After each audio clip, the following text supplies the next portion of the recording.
오늘 함께 살펴볼 하나님의 말씀은 신약성경 누가복음 2장 41절부터 52절까지의 말씀입니다. 신약성경 누가복음 2장 41절부터 52절까지의 말씀입니다.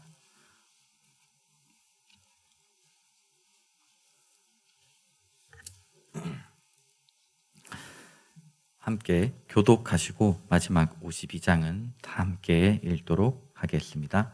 제가 먼저 읽겠습니다.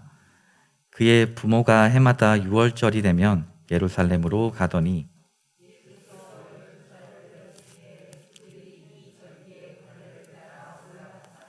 그 날들을 마치고 돌아갈 때에 아이 예수는 예루살렘에 머무셨더라. 그 부모는 이를 알지 못하고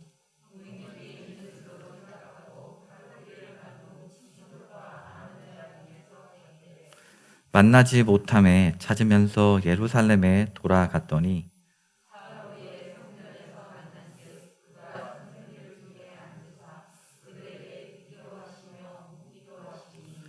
듣는 자가 다 그 지혜와 대답을 놀랍게 여기더라.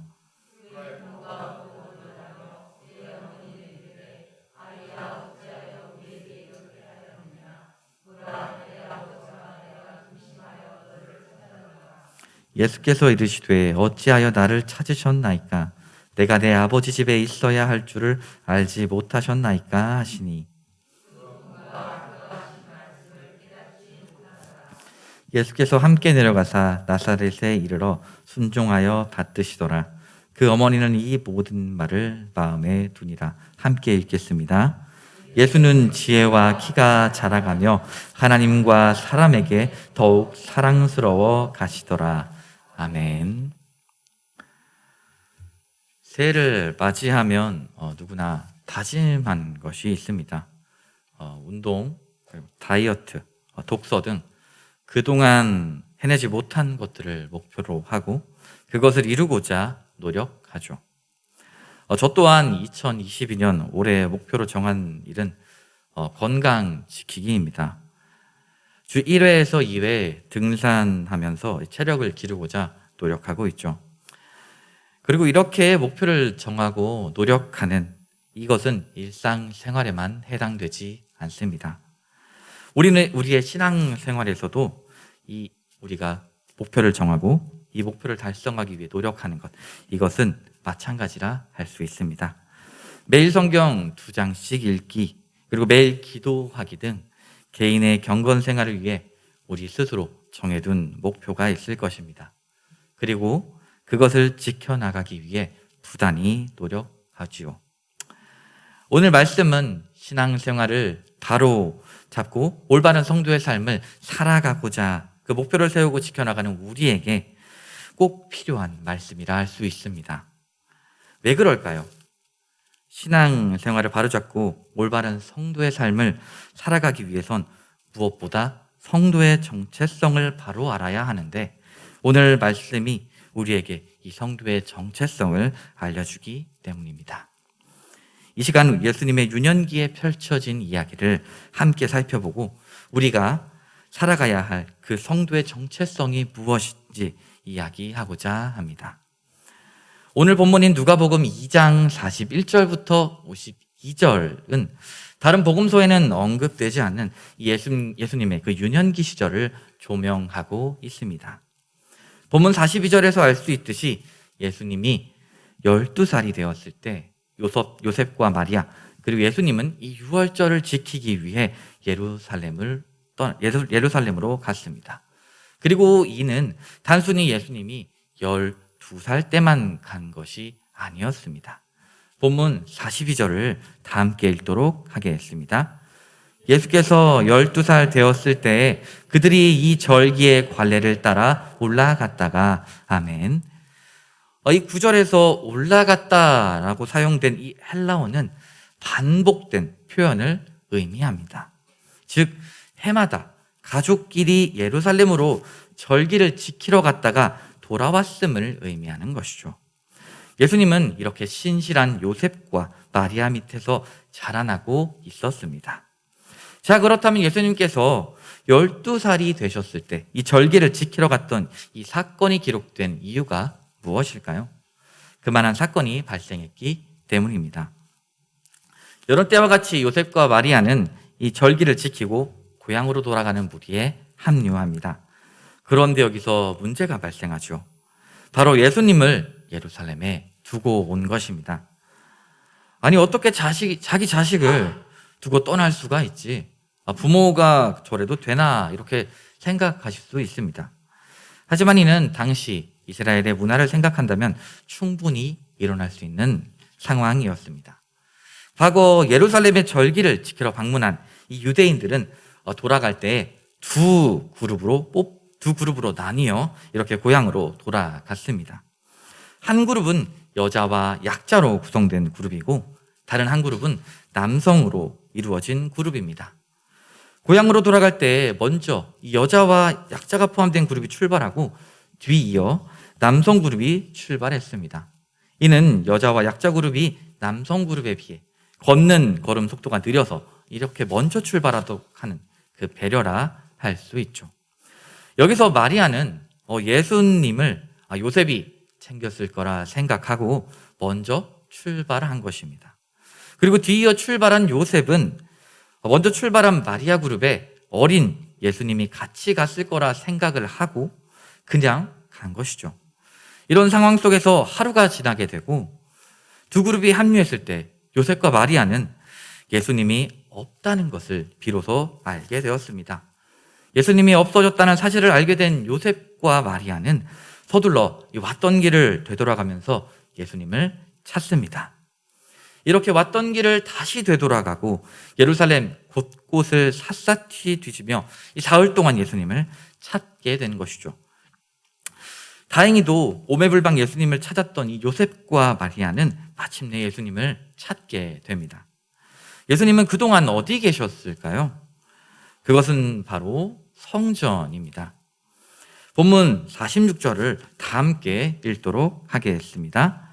사흘 후에 성전에서 만난즉 그가 선생들 중에 앉으사 그들에게 듣기로 하시며 묻기도 하시니. 아멘. 예수님은 그동안 예루살렘 성전에 머무시며 거기서 가르치는 선생들과 이야기하셨습니다. 그들에게 가르침을 듣기도 하셨고 더불어 그들에게 질문을 하시면서 시간을 보내신 것이죠. 그들이 나누었던 대화는 유대인들이 어렸을 때 배우는 토라, 즉 구약의 율법 내용이었을 것입니다.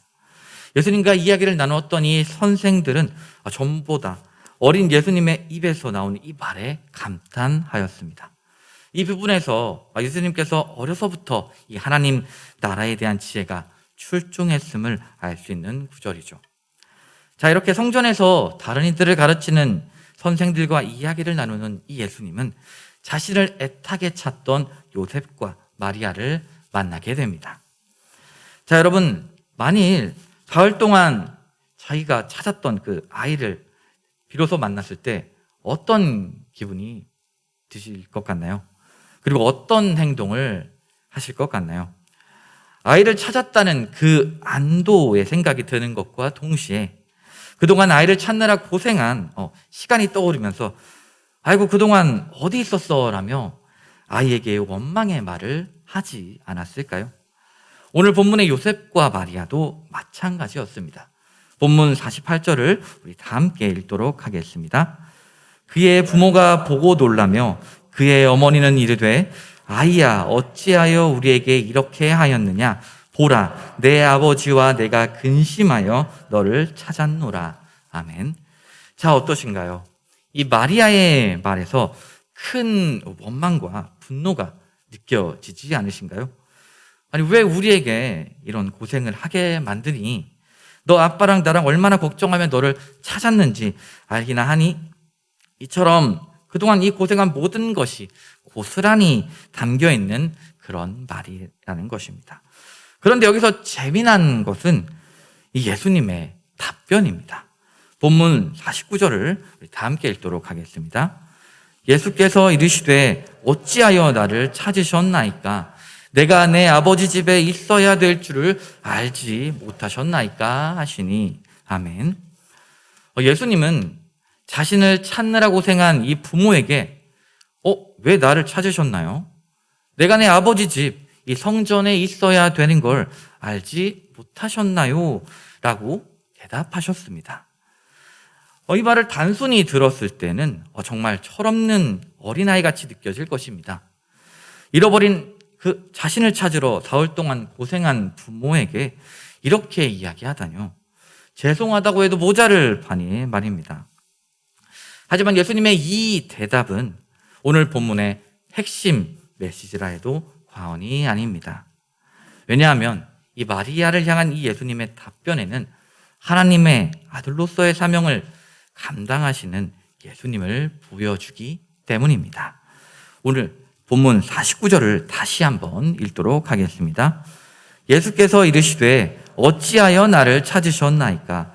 내가 내 아버지 집에 있어야 될 줄을 알지 못하셨나이까 하시니, 이 구절에서 내가 내 아버지 집에 있어야 될 줄을 알지 못하셨나이까 라는 이 표현에는 헬라어 데이가 사용되었는데, 이는 무엇을 해야 한다라는 의미를 가지고 있습니다. 즉 하나님의 아들로서 이 아버지이신 하나님께서 맡기신 사명을 감당하기 위해 성전에 거해야만 함을 알고 계셨던 것입니다. 어쩌면 이 12살의 나이는 예수님께 중요치 않았습니다. 12살의 어린 나이에 자신에게 주어진 그 하나님의 사명을 이미 알고 계셨고, 아버지 집인 이 성전에 거하는 것을 당연하게 생각하며 자신이 해야 하는 사명을 감당할 준비를 이미 하신 것이라 할 수 있습니다. 그렇다면 예수님께서 이 하나님의 전에 거하셔야만 했던, 그 감당해야만 했던 그 사명이 무엇일까요? 한마디로 말하면 그것은 바로 섬김입니다. 예수님께서는 이 땅에 하나님의 아들로 오셨습니다. 이것이 무엇을 의미할까요? 예수님은 하나님의 속성을 고스란히 가지고 이 땅에 오셨다는 것입니다. 더욱 놀라운 것은 예수님은 하나님의 신성을 고스란히 간직하신 채 인간의 몸을 입고 이 땅에 오셨습니다.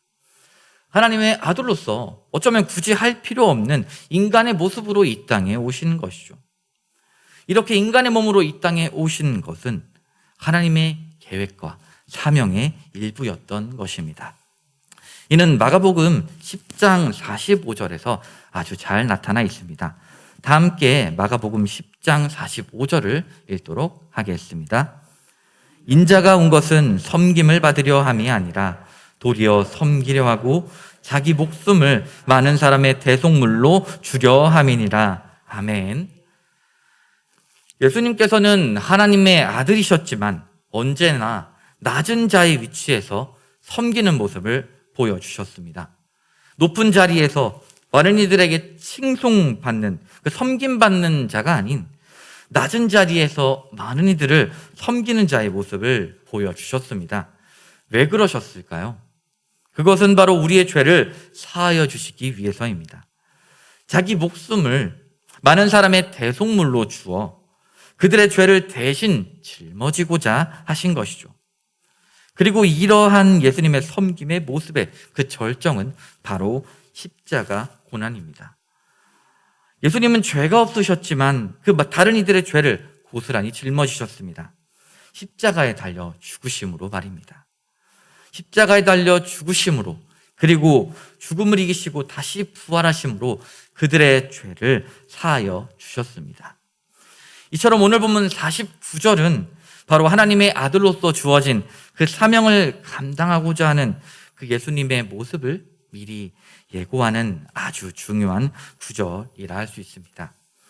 하지만 여기서 마리아는 이 예수님의 이 말씀을 온전히 이해하지 못하는 모습을 보여줍니다. 왜 그랬을까요? 그녀는 예수님께서 자신이 낳고 기른 자녀라는 사실을 알았지만 그와 더불어 하나님의 독생자라는 사실을 잊어버렸기 때문입니다. 자신이 낳고 기른 그 자녀로서 이 부모를 떠나 있었던 것을 책망하기만 할 뿐, 하나님의 자녀로서 그 예수님이 감당해야 할 역할에 대해서는 이 당시에 잊어버린 것이죠. 이러한 마리아의 모습에 예수님은 어쩌면 답답하셨을지도 모릅니다. 하나님의 아들로서 자신에게 맡겨진 이 사명을 이해하지 못하는 마리아가 원망스러웠을지도 모릅니다. 하지만 예수님께서는 자신의 또 다른 역할, 자신을 낳아주고 길러준 마리아와 요셉의 자녀로서의 역할에도 충실한 모습을 보여주셨습니다. 본문 51절 상반절을 다 함께 읽도록 하겠습니다. 예수께서 함께 내려가사 나사렛에 이르러 순종하여 받드시더라. 그 어머니는 이 모든 말을 마음에 두니라. 아멘.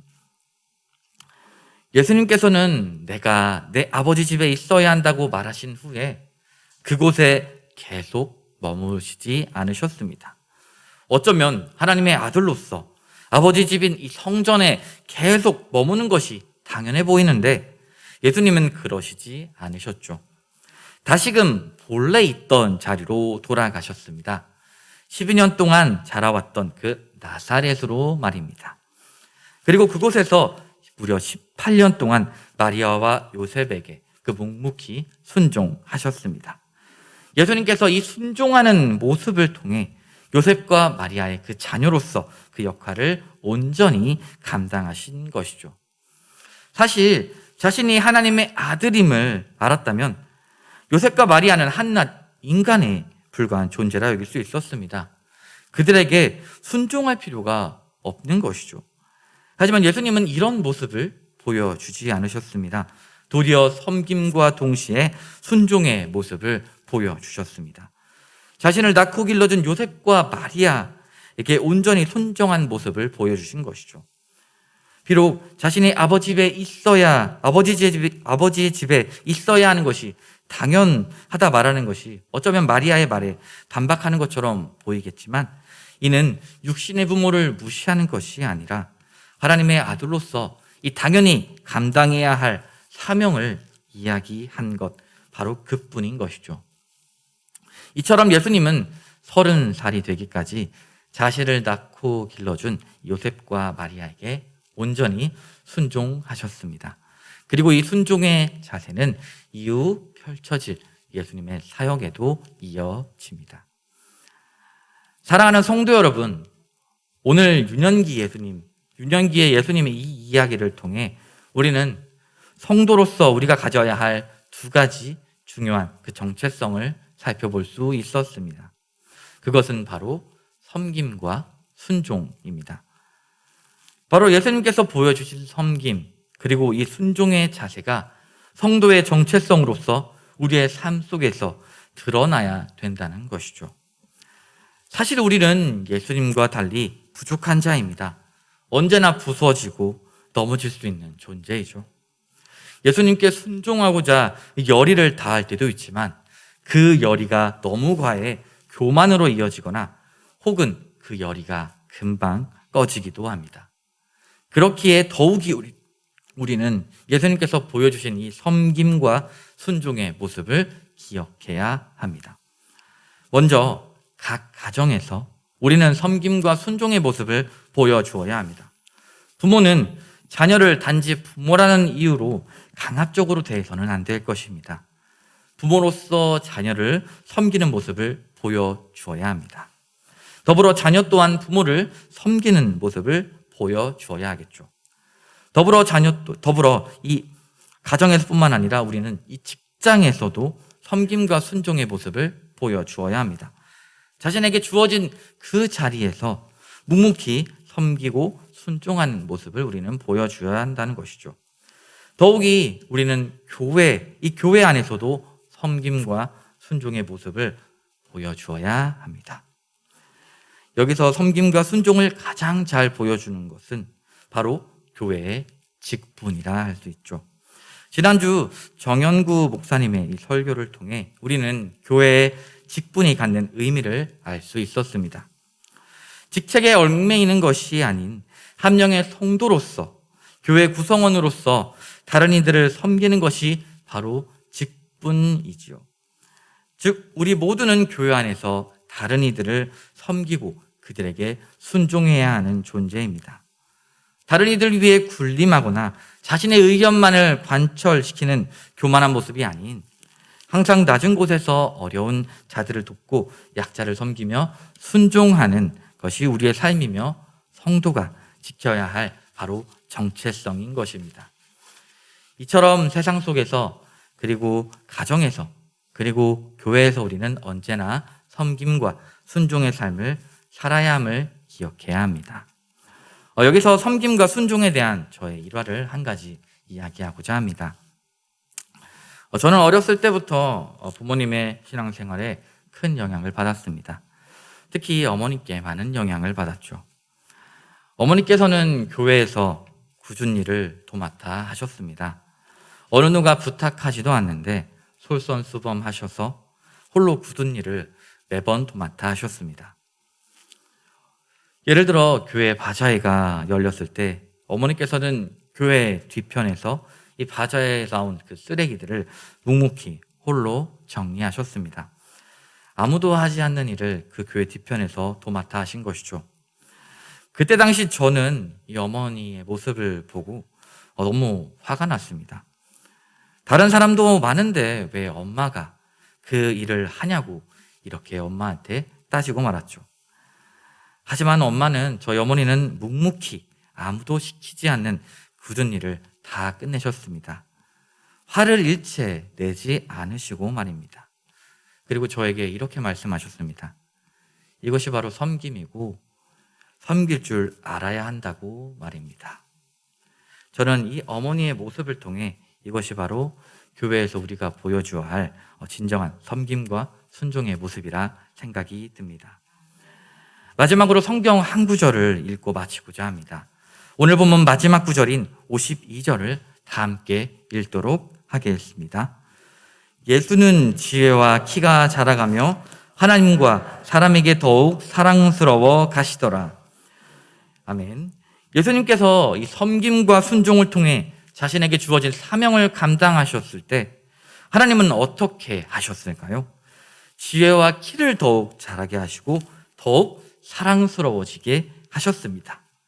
이와 비슷한 표현이 누가복음 2장 40절, 바로 오늘 본문 이전 구절이죠. 여기에도 등장합니다.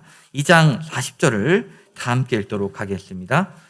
아기가 자라며 강하여지고 지혜가 충만하며 하나님의 은혜가 그의 위에 있더라. 아멘. 이 두 가지 표현이 의미하는 것은 무엇일까요? 그것은 바로 삶 속에서 섬기며 순종하는 이들에게 하나님께서 사랑과 은혜를 베풀어 주신다는 것입니다. 더불어 하나님께서 베푸신 이 사랑과 은혜를 통해 더욱 섬기며 순종하는 삶을 살 수 있다는 것입니다. 세상은 점점 다른 이를 섬기며 다른 이에게 순종하는 삶을 무가치하게 여길 것입니다. 자기 중심적인 사고방식, 이 개인주의가 점차 세상 가운데 커져갈 것입니다. 하지만 오늘 말씀은 우리에게 말해줍니다. 섬김과 순종은 예수님께서 이 땅에서 친히 감당하신 사명이며 그리고 우리 예수님을 따라야 하는 우리가 지켜야 할 바로 정체성이라는 것을 말입니다. 예수님을 믿는 성도로서 우리가 이 땅에 살면서 반드시 지켜나가야 할 소중한 삶의 방향인 것이죠. 그리고 이것이 사실임을 말해주는 것은 바로 그런 이들에게 주어지는 하나님의 사랑과 은혜입니다. 하나님은 섬김과 순종의 순종이 이 삶에 드러나는 자에게 사랑과 은혜를 베풀어 주십니다. 하나님께서 베푸시는 이 사랑과 은혜를 통해 우리는 섬김의 삶 그리고 순종의 삶이 어떤 것인지 비로소 깨닫고 살 수 있게 되죠.